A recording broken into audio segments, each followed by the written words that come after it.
Ito pala yung tinatahi ko rin ngayong umaga na sapatos. Bali ito, natahi na. Papakita ko lang sa inyo kung paano ko ginagawa ito bago ko ibigay sa customer. Kasi ito pinatahi sa atin. Kaya ito, ang tahi nito dyan sa gilid. Parang design niya na lang. Tapos ito sa, bali kinukulayan ko kasi itong thread nito. Ayan, portion naman yung ano niya, yung pagka-kanal niya saka dito sa kulay ng swelas niya. Bali ito yung pangkulay na nilagay natin.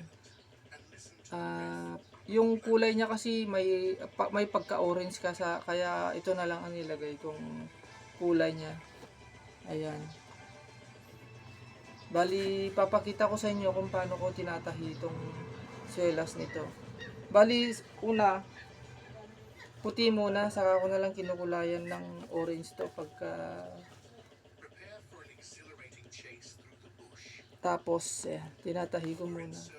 Kaya may protection itong daliri ko dito. Ayan. Protection ko yan sa thread dito kasi minsan kasi iba kasi yung ano yung style ng pananahi ko. Ayan. Hindi ko na nilalabas tong kaliwa. Bali ganito ang ginagawa ko. Pag mano-mano. Ito. Ganito ang ginagawa ko. Ayan. Bali dinidikit ko muna ito bago tinatahi. Kasi pagka ang sapatos pala, pagka tinahi mo yan na walang pandikit sa loob, mabilis mapunit tong swelas niya, hindi walang protection na nakakapit dun sa pinaka-upper niya. Kaya ang nangyayari, may tendency na mapunit lalo na pag yung ganitong swelas.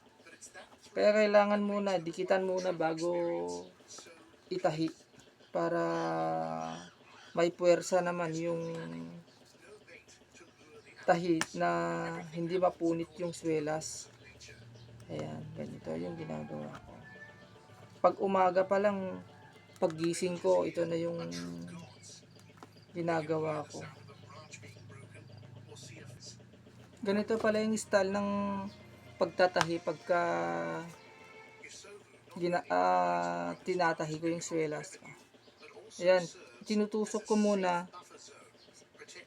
kinukuha yung thread dun sa loob, tapos nilalabas. Ayan, kung nakikita nyo dyan sa video, nilalabas, tapos yan sinusungkit ko, tapos hinihila ulit. Bali, daliri ko na naghihila dun sa loob. Di ko na kailangan ilabas tong kaliwa ko dito para mahila. Ayan. Kasi nakalasabit na dun sa daliri ko, dun sa may pinakita ko kanina na protection dun sa daliri ko.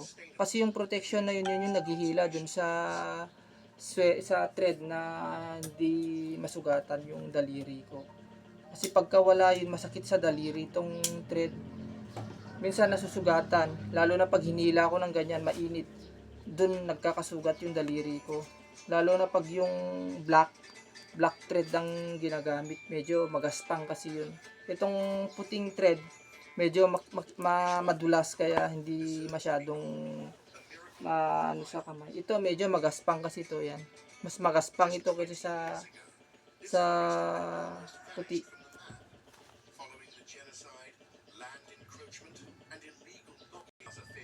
Ganito pala yung kabilis pagka magtahi dito sa swelas. Lalo na pag malambot yung tatahiin. Mabilis lang.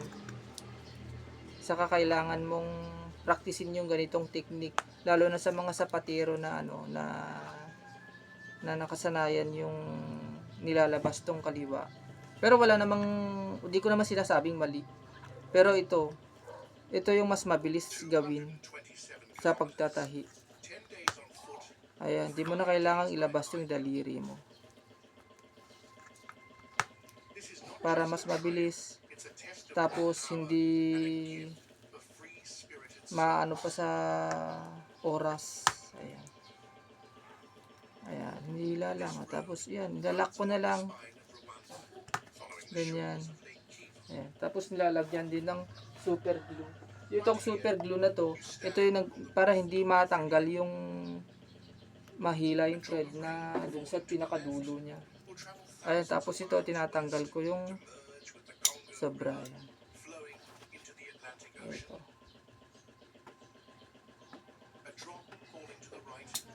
Tapos ito rin yung ginagawa ko.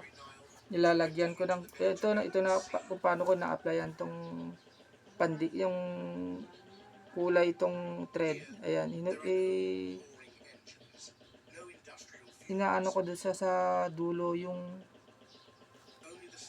pangkulay. Ito pala yung ginagamit sa pangkulay ng leather. Pwede rin sa canvas. Ayan. Tapos pinupunasan ko para hindi naman sumobra-sobra yung ayan. Kahit anong tela pwedeng gamitin. Ayan. Okay. Sana makatulong tong video ko na to para sa inyo na makapanood nito na kung paano ginagawa at pwede nyo rin gayahin tong ginagawa ko. Lalong-lalo na sa mga pinag-aaralan kung paano magtahi. At sa mga katulad ko rin na sapateros, sana mapanood nyo rin tong ginagawa ko. At sa mga nagpapaayos, message nyo na lang po ako sa aking Facebook page at tawagan sa ako sa aking cellphone number.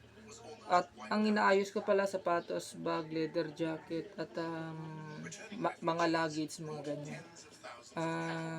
Ganito na lang po dito. Hanggang dito na lang po at salamat and God bless sa ating lahat. Thank you.